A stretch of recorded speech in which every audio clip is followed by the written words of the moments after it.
Taylor Swift is going to bury. Oh, you're going to shill T-Swift. I should have known. Yeah, because, I mean, you know me, I'm a big Taylor Swift fan or whatever. Taylor Swift buried the needle this weekend. About $100 million is what they're expecting domestically.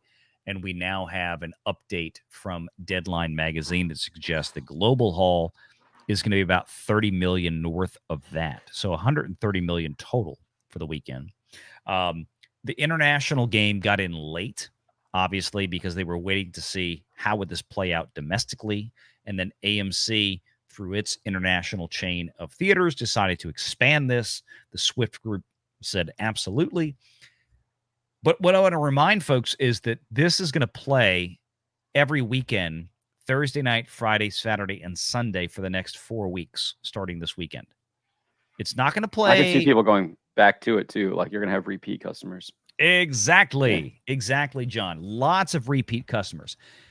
This is the closest thing that we're going to see for the female audience market to Barbie versus anything else. And I covered the Marvels issue releasing in a few weeks, and I'll pull up those projections in a moment, talking about how, no, we got to go with we got that girl power market. We want that female market. And it's like, everybody's showing up for Taylor Swift and Barbie. Nobody gives a flat rat's butt.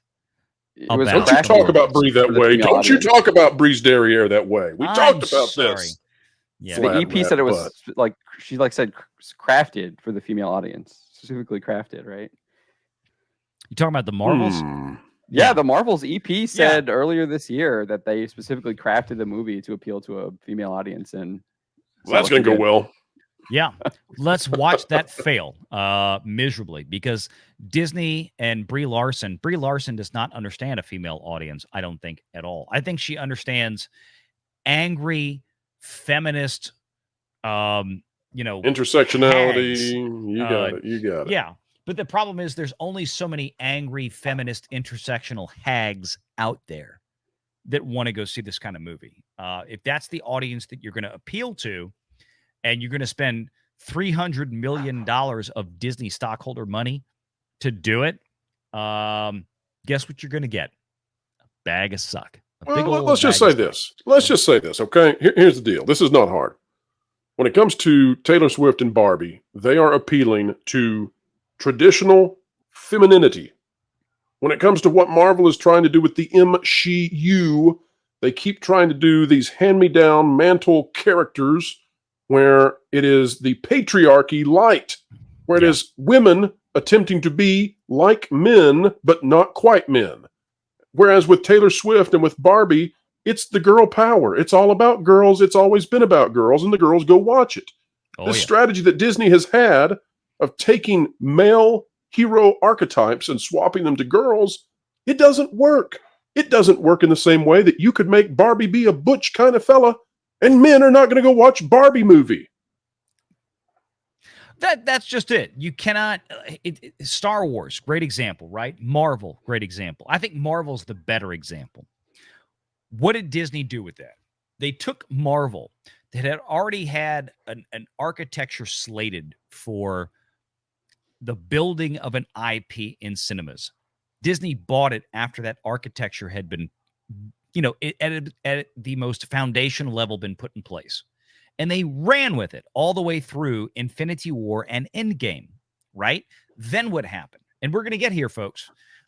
Teaser for a subject later in the show. But Kevin Feige was given carte blanche. Ike Perlmutter was pushed out of the door by people like Feige and Vicky Alonso. Alonso, of course, who is now gone. And then what we got in phases 4 and 5, and now going into 6, is the entire, that's the brainchild of Kevin Feige. That's where we are. This is all Kevin Feige now. And look at the failure after failure after failure after failure, right? So, he might get the only thing that hasn't failed is this year, at least, is James Gunn's Guardians of the Galaxy Volume 3. Exactly. Yeah. It didn't really make any money, but it wasn't a flop. I wouldn't go so far as to call it a flop, but I think you're right. But the problem is that we're at this point now where the cost of these Marvel productions have gone up. The box offices have collapsed.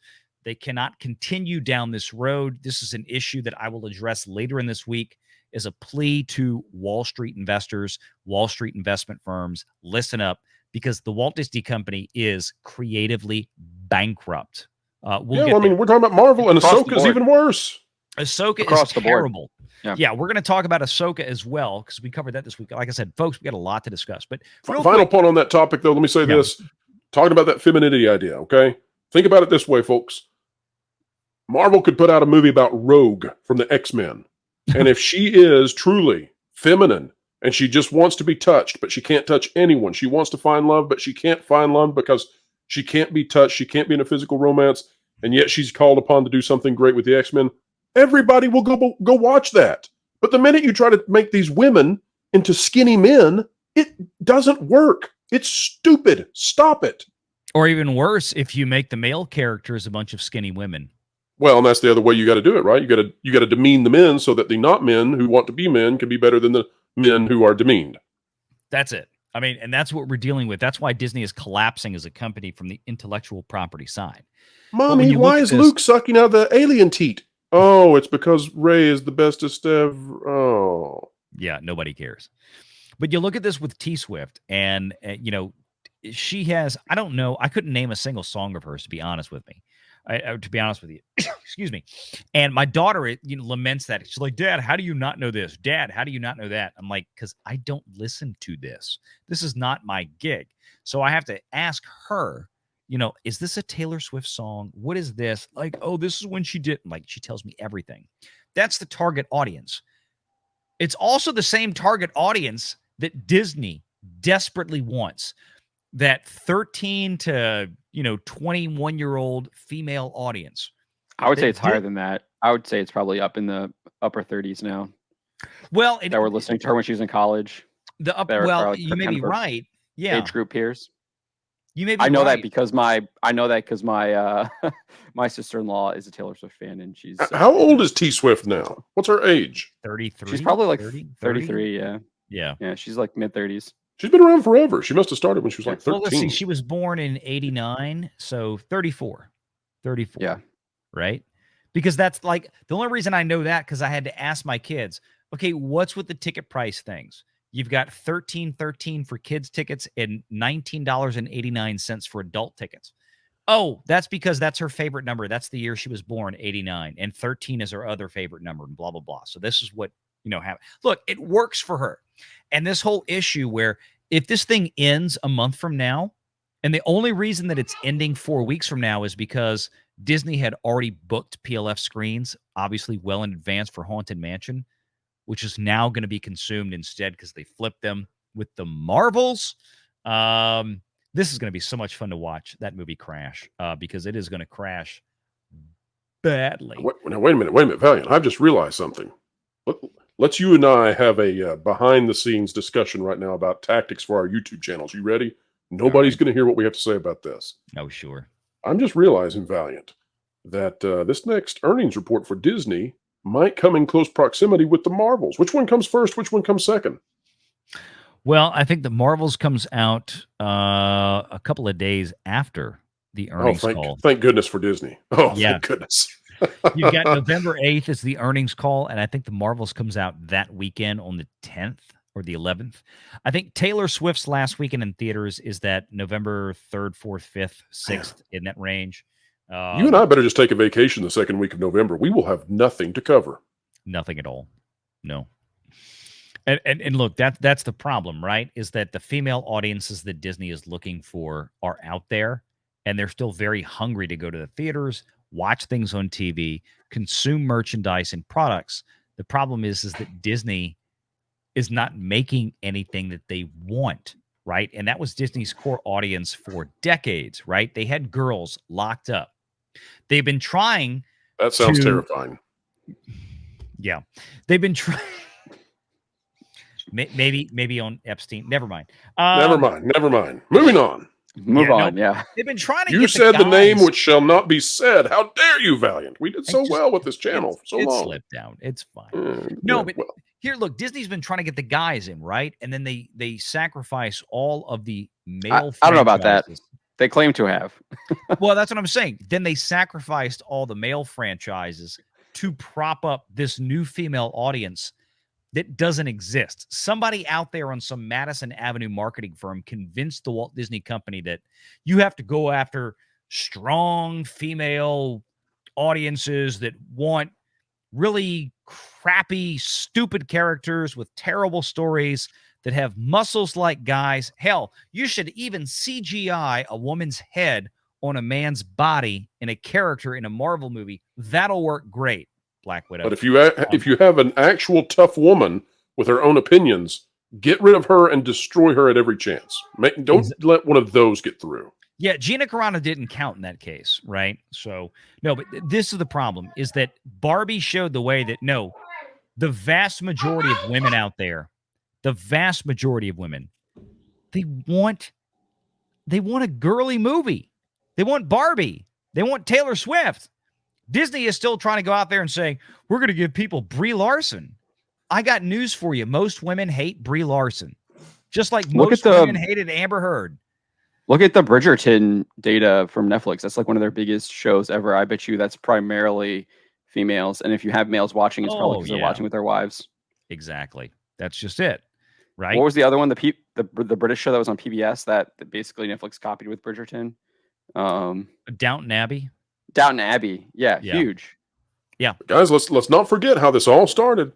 Kathleen Kennedy went to Bob Iger with the purchase of Star Wars and said, here's the demographics. Here's what we have. We'll dominate the male categories. We'll sell merchandise like never before. Mm-hmm. And that's fine. And we can have what George Lucas had, or Mr. Iger. We can have that. We can have the cake and eat it too by reaching out and getting women just as excited about Star Wars 2. We'll keep the men and we'll add the women, and we will double our successes. And he bought into it, and thus was born Rey. And later on, the legendary, magnificent, untouchable, invincible, dare I say, the greatest character ever bestowed upon mankind, womankind as well, Rose Tico. Yeah, I mean, Kathleen Kennedy admitted all of this in that Fortune magazine conference that she attended back in like 2015 before the release of The Force Awakens. She talked about all of that stuff. I always go back to that and cite that because that was their goal from the very beginning once Disney took over. And she said Disney was all on board on that too. Here's the amazing thing. You know, I can remember the details of these things and I can bring them out. And, you know, I work really hard to be early on this stuff. And I say it, and then John knows exactly which publications came out with it, exactly which month. And I stand in awe of his ability to track this stuff. It's amazing. It's amazing. It's the same as when I have Lauren Connor on the show and he talks Star Wars. And I'm just like, how do you know that? And John is the same way when it comes to pop culture coverage. It's amazing. Do it. I do it for a living, so I should know, right? There you go. No, and I think that's kind of the issue here, right? Disney has been convinced stupidly to go one way when the rest of America is going the other way. And you guys out there watching have heard us talk about things like secular headwinds, you know, in relation to cord cutting, where places like Disney and Paramount and Peacock or Universal, Comcast, all these people that still own these linear broadcast networks, they can do anything they want. They can put out the best shows out there on their traditional broadcast. And it's not going to matter because there is a force of nature at work, a secular headwind in the market that is changing how people consume content delivery. They want to go to streaming. They don't want to look at their cable box. They're getting rid of that. The case with Disney is that they haven't figured out that this secular headwind out there has been around since forever. This is nothing new. This is unlike what we're seeing in broadcast television. This is just something that is in nature that Disney has been trying to just stand against, and it's not working. And that is changing the behavioral habits of the large majority of consumers, not only in America, but around the globe. Again, women want girly movies. They want Barbie. They want Taylor Swift. They don't want, girl boss crappy characters like what you see on screen right here. They don't want Brie Larson. They don't want Amber Heard. Most women supported who in the court case? Johnny Depp. They didn't back Amber Heard because they looked at Amber Heard as a liar. They recognized her for what she is. This whole girl boss attitude does not work. And again, when you're spending, if you were spending $50 million to make the Marvels and you were putting it on Disney Plus directly, that's one thing. That might work, right? You could conceal the crappy viewership on Disney Plus because Disney wouldn't even talk about it. They wouldn't even make a press release about, like they did with Ahsoka with 14 million views or whatever, or Loki with 10.9 million. They would just leave the Marvels alone. They're dumping this turd into theaters. There is no hiding the failure that this movie is about to produce. Make sure you're subscribed to Valiant Renegade and join us every Sunday at 6 p.m. Eastern for the live show.